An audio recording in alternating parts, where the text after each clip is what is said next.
Rebonjour à tous pour cette dernière séance sur notre thème 1, l'histoire, les relations internationales depuis 1945. Nous allons parler des grands mouvements géopolitiques contemporains depuis la chute du mur de Berlin en 1989. Alors, ce qu'il faut savoir tout d'abord, c'est que cette chute du mur de Berlin a été un véritable château de cartes qui, en s'écroulant, a fait s'écrouler l'Union soviétique.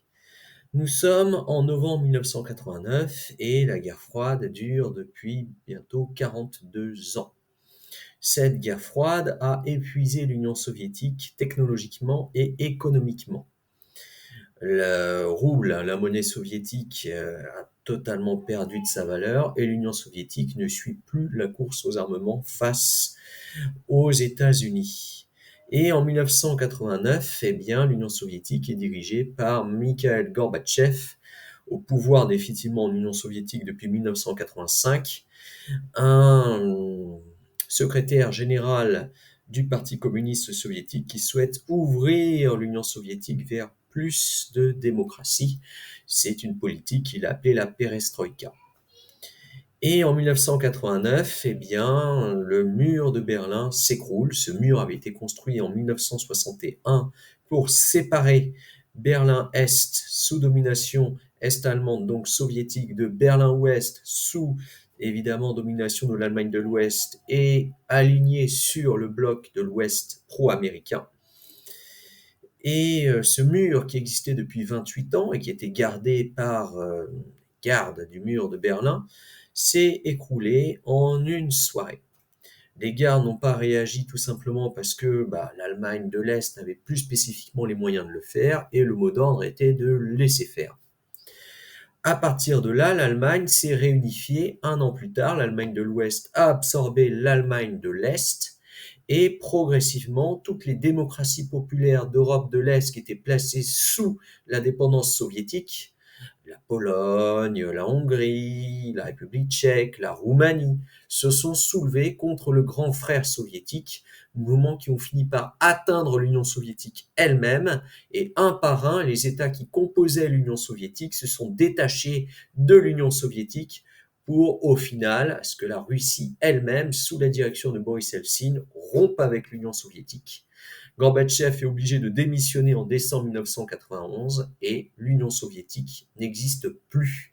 De fait, la guerre froide s'arrête par victoire américaine, car le monde bipolaire qui existait jusqu'à présent et qui opposait l'Union soviétique aux États-Unis se transforme en monde unipolaire sous la domination absolue américaine.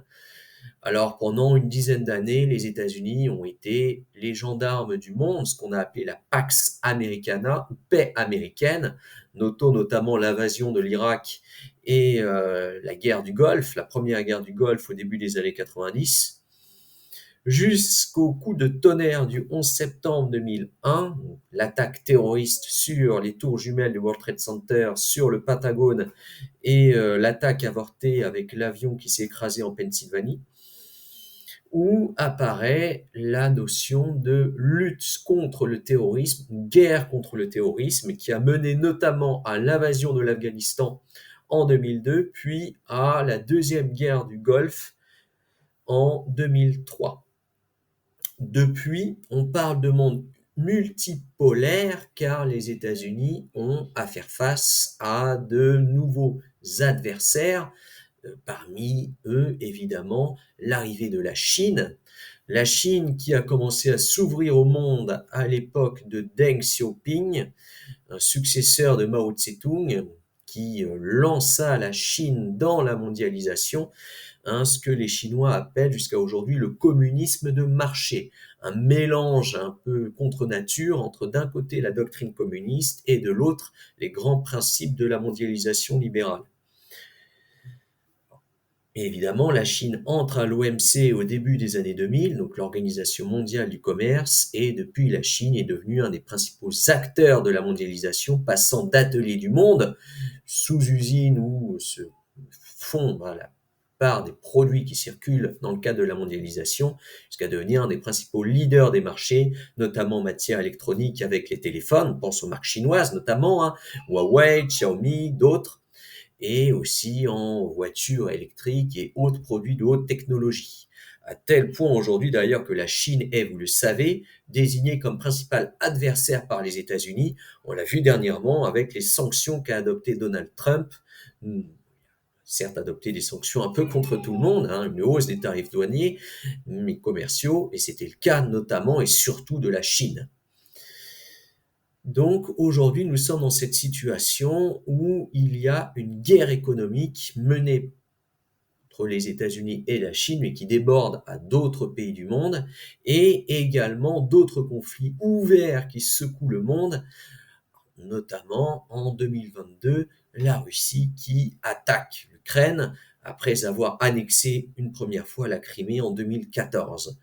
Où nous mènera ce conflit aujourd'hui et comment se dessinent ces alliances? Eh bien, on le verra sans doute un jour. Je vous remercie et vous dis à très bientôt.